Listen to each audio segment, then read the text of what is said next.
Meenakshi Music Studio.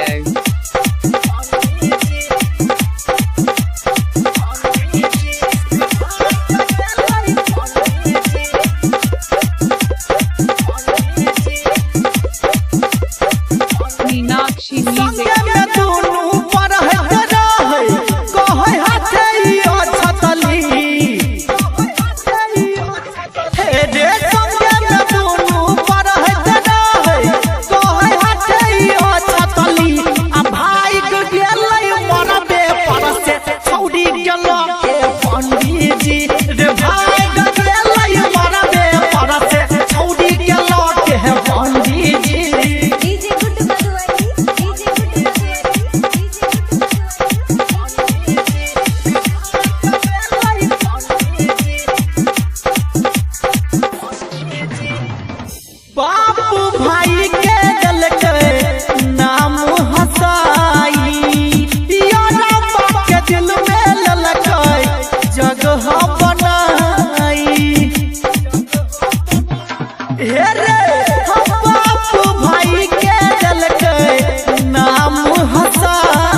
Recording studio से generator के तार राघव राज से कटाई भाई के गेल दोनों तखने मौका के पाई ठीक है ना भाई। जनरेटर के तार राघव अमित से कटाई भाई के गेल दोनों तखने मौका के पाई।